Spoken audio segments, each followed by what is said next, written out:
Hello UPSC aspirants. तो history optional की series में आप सभी का स्वागत है। आई होप आप सब लोग अच्छे से पढ़ाई कर रहे होंगे। तो आज का जो हमारा अगला टॉपिक है वो है बौद्ध धर्म की सफलता के कारण। अगर इसके पहले आपने टॉपिक नहीं देखे हैं तो डिस्क्रिप्शन बॉक्स में उन वीडियोस की लिंक पड़ी हुई है या प्ले लिस्ट पे जाके आप उन वीडियोस को देख सकते हैं। तो आज हम लोग पढ़ने वाले हैं बौद्ध धर्म की सफलता के कारण। तो नेपाल में हिमालय की तराई में स्थित शाक्य गणराज्य के कपिलवस्तु के राजकुमार सिद्धार्थ गौतम को बुद्ध नाम दिया गया। महात्मा मतलब ये थोड़ा इंट्रो पे हो जाएगा। महात्मा बुद्ध का आकर्षण एवं महान व्यक्तित्व मुख्य रूप से उत्तरदायित्व था। दूसरा पॉइंट है उनके उपदेश अत्यंत सरल एवं व्यवहारिक थे। इसके लिए जाति पाति छुआछूत ऊंच नीच का कोई बंधन नहीं था। अब जैसे हिंदू धर्म में क्या था कि छूत वगैरह मतलब छुआछूत वगैरह और जाति का भेदभाव ऊंच नीच बहुत ज़्यादा सब लोग मतलब ब्राह्मण लोग मानते थे। तो अब जैसे मतलब हम लोगों में से कोई दो लोग हैं, कोई अपने आप को बड़ा मानेगा, किसी को छोटा, तो छोटे वाले को थोड़ा सा गिल्टी टाइप का फील होगा ना। तो इसलिए लोग क्या करने लगे, हिंदू धर्म को छोड़कर बौद्ध धर्म अपनाने लगे, क्योंकि वहाँ पर कोई जाति पात छुआछूत ऊंच नीच का कोई बंधन नहीं था। रिच डेविड्स ने सही लिखा है कि यदि बुद्ध मात्र दर्शन का उपदेश देते तो अनुयायी की संख्या अत्यंत सीमित रहती। इन्होंने दर्शन के साथ साथ व्यवहारिक रूप में मतलब लोगों को जीना सिखाया, सभी से प्रेम करना सिखाया, ऊंच नीच की ये सब भावना को ख़त्म करने के लिए कहा। उन्होंने बोला कि हमें अपनी तृष्णा रूपी जो तृष्णा रूपी अग्नि का है ये इसका समन कर देना चाहिए। मतलब ईर्ष्या नहीं करनी चाहिए, हमें असत्य नहीं बोलना चाहिए, अहिंसा नहीं करनी चाहिए, चोरी नहीं करना चाहिए। मतलब इन्होंने कई सारे सिद्धांत दिए कि हमें इस मार्ग पे चलना चाहिए। बड़े बड़े राजाओं और बिंबिसार, अजातशत्रु, कौशल, नरेश, प्रसेनजीत, वत्सराज, उदयन द्वारा इन्हें राज्याश्रय प्रदान किया गया। और किसी भी धर्म की सफलता का एक महत्वपूर्ण कारण हो जाता है कि जब राजा लोग इन्हें संरक्षण प्रदान करने लगते हैं। तो जब संरक्षण प्रदान करने लगते हैं तो इन धर्म को संरक्षण मिल जाता है और इसे प्रोग्रेस करने में और मतलब ज़्यादा सहायता मिलती है। तो इस तरह ये थोड़े से छोटे छोटे पॉइंट थे। अब हम लोगों का अगला टॉपिक है बुद्ध धर्म का सामाजिक क्षेत्र में क्या योगदान था। तो आप लोग मतलब बौद्ध धर्म के बारे में पढ़ेंगे तो आप अपनी थिंकिंग भी यहाँ पर ऐड कर सकते हैं, लेकिन हमने कुछ छोटे छोटे पॉइंट लिए, इनको देख लेते हैं। ब्राह्मणवादी ग्रंथों के द्वारा समर्थित वर्ण व्यवस्था को अस्वीकार कर दिया गया। यह कहा गया कि यह मानव निर्मित है। हाँ, बिल्कुल सही है। अब देखो, क्या भगवान जी ने कहा है कि मतलब ब्राह्मण सबसे अच्छे होते हैं, जो दास वैसे होते हैं नीचे होते हैं? क्या भगवान ने कहा कि मतलब हमें छुआछूत करना चाहिए, गरीब लोग या जो नीच लोग, ये लोग जो मतलब मैं नहीं कह रही, जो ये लोग मतलब नीच लोग जिन्हें मानते थे ये मंदिर नहीं जा सकते, इन्हें पानी मतलब जैसे पुराने ज़माने कुएँ होते थे तो इन कुएँ से दास लोग पानी नहीं ले सकते थे।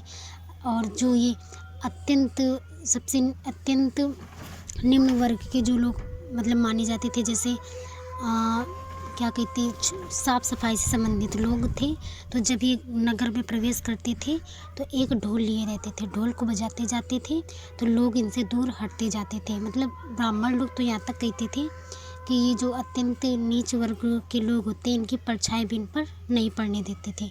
तो ये सब हमारे ग्रंथों में लिखा हुआ है। तो इन्होंने क्या कहा है, ब्राह्मण ग्रंथ हैं जो, तो महात्मा बुद्ध ने कहा कि ये सब मानव निर्मित है, ये भगवान ने दिए नहीं दिए। बिल्कुल बात सही है। ब्राह्मणों की श्रेष्ठता को चुनौती दी। तो भगवान बुद्ध ने क्या किया कि इन्होंने ब्राह्मण की श्रेष्ठता को चुनौती दी। कृषि अर्थव्यवस्था एवं वाणिज्य व्यापार को प्रोत्साहन दिया तथा नगरीय अर्थव्यवस्था को संरक्षण दिया।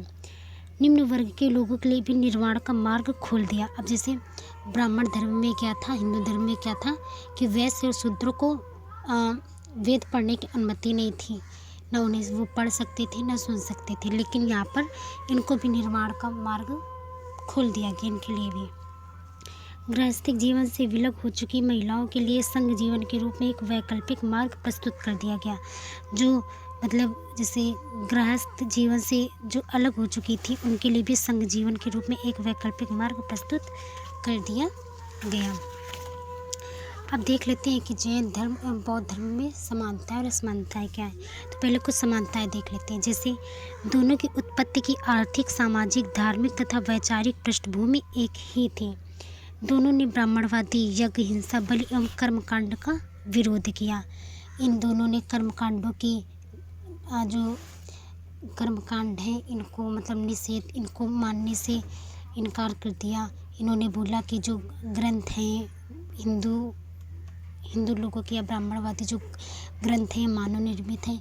इनका कहना था कि मतलब पूरे समाज में सब लोग एक समान हैं, कोई भी छुआछूत और भेदभाव नहीं किया जाएगा। तो ये सब इनकी समानताएं थी।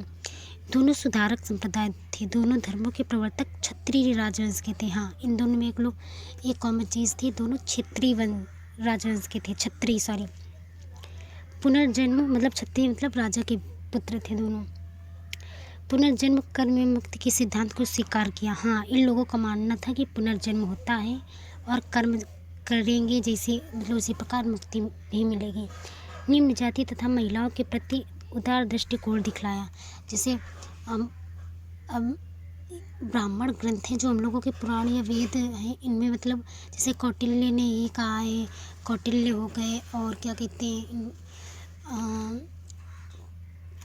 कौटिल्य, चाणक्य, तो ये एक ही हो गए। और क्या उनकी मेगस्थनीज वगैरह ये तो चलो, और वो मनु स्मृति में जैसे इन सब ग्रंथों में क्या लिखा हुआ है कि मतलब स्त्रियां सिर्फ चार दीवारी के अंदर ही मतलब सही होती हैं। और इनको क्या मतलब जो स्त्रियों को है पुराने ज़माने में बस एक मतलब वस्तु की तरह प्रयोग किया जाता था कि वो घर का काम करें और जनसंख्या बढ़ाने का काम करे, बस उनको कोई अधिकार प्राप्त नहीं थे, इस टाइप का था।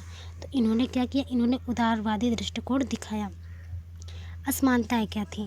देखो, पहली असमानता ये है कि जैसे जैन धर्म में बहुत ज़्यादा कठोर नियम है, लेकिन बौद्ध धर्म में मतलब सिंपल नियम दिए गए।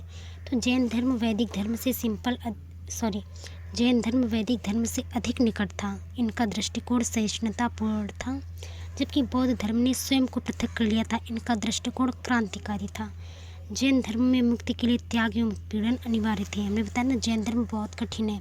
जैसे अभी भी जैनियों में क्या होता है कि 5 बजे के बाद खाना नहीं खाते, एक चींटी को मारना भी पाप है, और मतलब बहुत सारे रूल्स।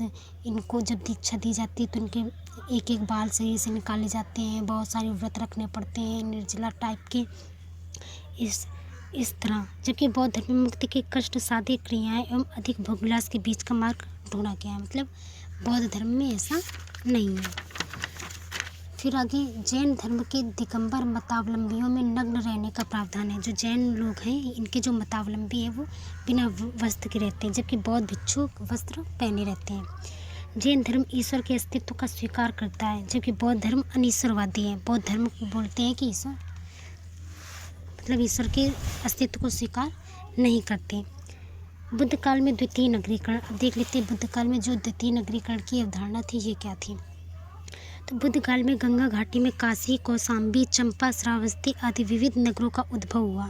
बुद्ध काल में गंगा घाटी के आसपास किसका उद्भव हुआ? काशी का, कौशाम्बी, चंपा, श्रावस्ती आदि कई नगरों का उद्भव हुआ। इसे इतिहास में द्वितीय नगरीकरण कहा गया। ये सभी नगर हड़प्पा सभ्यता के बाद विकसित हुए थे। अब इसके द्वितीय नगरीकरण के कारक क्या हैं? द्वितीय नगरीकरण के विकास में लौह प्रौद्योगिकी, राजनीतिक, आर्थिक एवं धार्मिक कारक उत्तरदायी थे। अब जो लौह प्रौद्योगिकी थी ये कैसे उत्तरदायी हुई, चलिए देखते हैं। इसने कृषि अर्थव्यवस्था को समर्थन दिया। इस काल में लौह प्रगलन की बेहतर तकनीक विकसित हुई, अतः बेहतर किस्म के उपकरण बनाए गए। हत्थे वाली कुल्हाड़ी की सहायता से जंगलों की सफाई आसान हुई। लौह निर्मित फाल की सहायता से भूमि की जुताई अच्छे ढंग से की गई। मतलब जैसे लौह प्रौद्योगिकी आई तो क्या हुआ कि अच्छे प्रकार के औजार, हल बनने लगे, कुल्हाड़ी बनने लगी, तो जंगलों को साफ किया गया। जब खेती हुई तो मतलब अधिशेष बचा, फिर वहाँ पे लोग घर बनाने लगे। इस प्रकार मतलब नगर बसते चले गए। केवल प्रौद्योगिकी अपने में नगरीकरण को जन्म नहीं दे सकती, इसके लिए अन्य कारकों की भी जरूरत होती है। तो नगरीकरण को प्रेरित करने में राजनीतिक, प्रशासनिक कारक की भी भूमिका रही। अब जैसे उत्तर भारत और उत्तर पश्चिम के आरंभिक नगर अधिकतर राजनीतिक राजधानियाँ रहीं, जैसे तक्षशिला, कौशाम्बी, श्रावस्ती, साकेत, बनारस, राजगढ़, चंबा आदि। इन नगरों के विकास का कारण था राजनीतिक एवं प्रशासनिक गतिविधियाँ। राजधानी में शासक वर्ग के लोग स्थापित होते थे। इनके द्वारा दूरस्थ क्षेत्रों में अधिशेष का संग्रह दोहन कर राजधानी में इकट्ठा किया जाता था। इनसे राजधानियों का विस्तार नगर के रूप में होने लगा। इस प्रकार नगरों के विकास में आर्थिक कारक, वाणिज्य, व्यापार तथा व्यापक व्यापारिक नेटवर्क के विकास की भी काफ़ी भूमिका रही थी। आरंभिक शताब्दियों में कुसाण क्षेत्र में चिरांद, सोनपुर, सातवाहन क्षेत्र में पैठान, अमरावती आदि नगर विकसित हुए। इन नगरों के विकास का कारण था रोमन व्यापार। ठीक, उपर्युक्त कारकों के अतिरिक्त व्यक्ति के इन नगरिकों को प्रेरित करने में धार्मिक कारक का भी अद्वितीय महत्व रहा था। तो ये हो गए हमारे बौद्ध धर्म के में जो द्वितीय नगरीकरण हुआ था उसके कारक। अब आज देख लेते हैं कि द्वितीय बौद्ध धर्म का पतन कैसे हो गया। तो ईसाई धर्म के बाद बौद्ध धर्म को दुनिया का दूसरा सबसे बड़ा धर्म माना जाता है, जिससे दुनिया भर में लगभग 2 अरब यानी 21% लोग बौद्ध धर्म के अनुयायी हैं। बौद्ध धर्म जनसाधारण में तीव्र गति से लोकप्रिय हुआ था उस समय, परंतु बाद में कुछ समस्याओं के कारण इसका पतन हो गया। अब जैसे पहली समस्या की हम बात करें तो मतलब पहले भगवान बुद्ध ने क्या कहा था, मूर्ति पूजा को इन लोगों ने अस्वीकार किया था, लेकिन बाद में भगवान बुद्ध की मृत्यु हो गई तो उनके अनुयायियों ने खुद उनकी प्रतिमा बनाकर पूजना शुरू कर दिया। तो उन्होंने धीरे धीरे जिस चीज़ को ये लोग मना करते थे उसी का खुद पालन करने लगे। तो एक कारण ये हो गया। अब जैसे एक कारण और, बौद्ध संघों में भ्रष्टाचार। महात्मा बुद्ध की मृत्यु के पश्चात बौद्ध धर्म में आचार विचार को शुद्ध रखने के नियमों को शिथिलता आने लगी। भ्रष्टाचार का आरंभ इनकी असफलता का मुख्य कारण था। भिक्षुओं में बढ़ती भ्रष्टाचार की वजह से लोगों का विश्वास उठ गया, वे उनसे घृणा करने लगे।